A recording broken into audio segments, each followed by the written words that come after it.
I want to move on to the next topic, which is about the NHS and how we take care of them, because they have done such a fantastic job at taking care of us throughout this pandemic, you know, with mask sores, working long hours, seeing deaths in ICUs at a horrendous rate compared to what they're used to. But then what are we giving back in return? Because this government recently gave them a measly 1% pay rise, which does not keep up with inflation, and the support that they need is falling away left, right and centre, and it seems to be an issue which has dropped off the map, which is why I'm delighted to have with me Pushpo, again on Zoom, from Doctors Association UK, one of the committee members of Doctors Association UK, Frontline staff herself, in order to discuss how exactly doctors and nurses and frontline staff and care workers are feeling at the moment. Pushpo, are you there? Yes, I am. Hi. Hiya. Thank you for having me. Well, thanks for coming on. And I guess first question is, what's the mood like now? I mean, right at the beginning of the pandemic, you know, there was all the clapping, yada, yada, and we were hearing a lot from nurses at the time points when it was about the 1% pay rise, but they seem to be ignored by the mainstream media now. What's the mood? Well, after the pandemic, and I mean, it's still ongoing, but after fighting the first wave and the second wave, yes, the clapping, it was a boost to the morale. But when the government announced that we were going to be awarded 1%, it was like a slap on our face. We feel very, very betrayed at the moment. And it's just very difficult. It's very hard digesting. We feel very insulted that the government thought that we were worth the 1% raise. Yeah, and there was lots of talk at the time that, you know, this would be followed up and this would be challenged. Is there anything ongoing? I mean, are there any efforts in Parliament to redress this or to review this? Is there any contact between your organisation and the government that gives you any indication that things are going to change there? We haven't heard anything that's encouraging from that perspective. In fact, the Doctors Association UK, we are campaigning for our international healthcare workers to be granted indefinite leave to remain automatically for their contribution during the pandemic, as well as we're campaigning for fair NHS pay.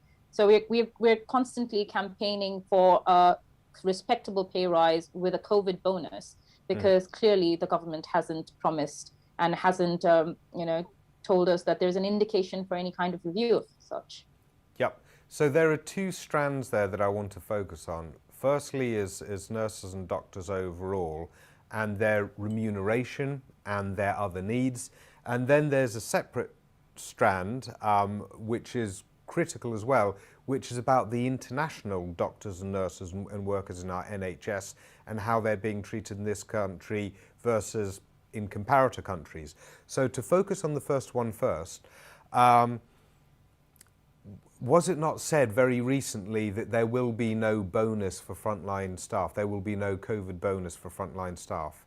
And isn't it also the case that parking fees, which were temporarily dropped, are going to come back in?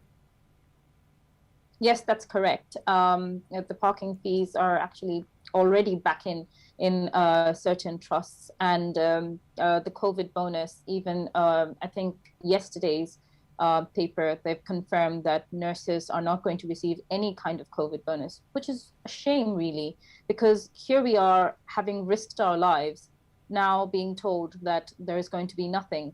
There is going to be no COVID bonus, a measly rise of just 1%, which is literally a kick in the teeth.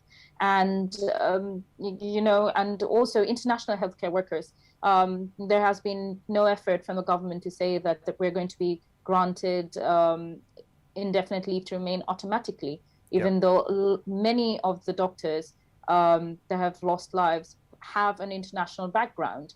So it just goes to show, like, the government is definitely not valuing its healthcare workers again. And the government is absolutely dependent on international healthcare workers filling the NHS.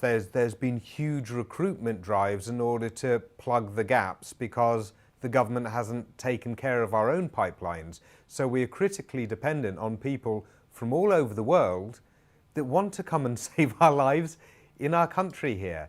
So the example of France, if you could talk about that, because they have explicitly acknowledged the work of their medical staff and healthcare staff from other countries, and they've given them automatic citizenship or something like that?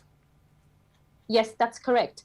And that's the thing. Like, when you see neighboring countries like France, who have been generous, who've been basically they've recognized the contribution of these international healthcare workers, and then gone ahead and rewarded them with automatic citizenship, which is something that we were expecting in the UK, because we had such a terrible first wave and a second wave, and we've lost so many of our comrades who are of international background, and the government only had a very ridiculous bereavement scheme, which said that only if an international healthcare worker died during service with COVID-19, their families would get ILR. But what about all the international healthcare workers who are, suffering from long-lasting effects of COVID? That had to be campaigned for. I remember that had to be campaigned for, because initially that wasn't their right. And initially, if they were international healthcare workers in the UK, their families wouldn't even get the compensation that British-born frontline staff would get. And there was a campaign on that, and the government U-turned on it. But to think that that was their default position as well, surely that's got to be pretty demoralising for people who've come from other countries to work in our NHS. Yes, definitely. It does demoralize a lot of our staff, and we're in a situation where we are heavily dependent on so many international healthcare workers, starting from doctors all the way down to porters and paramedic staff. Yep. It's unfair, levels. Really. Yeah, at all levels of the big team that takes care of our health. And has there been anyone expressing sentiments that they're going to leave the country and go home and get out of here? Unfortunately, many people have expressed these sentiments, where they're saying that, we were not recognized. There is no promise of ILR. There is no promise of any COVID bonus, and the pay rise is just 1%, which doesn't even meet demands. As you said, it doesn't meet the inflation rate. It doesn't even meet the ILR cost per applicant, which is around £2,500 per person. Interesting. Yeah. And then there's the NHS surcharge, which was waived at a lot of international healthcare workers as well, which is utterly bizarre. And then also on top of that, the British Medical Association, their pensions unit, was complaining about freezes in the pension, which means that pension pots are actually going to be devalued for doctors in the NHS, meaning that many will also retire early because it's not worth their while to keep working longer. So it seems as though there's just multiple abuses on many, many levels, and then even more added on if you have come from another country to come and help save the lives of Brits. It seems quite mad. Well, unfortunately, that's how it is.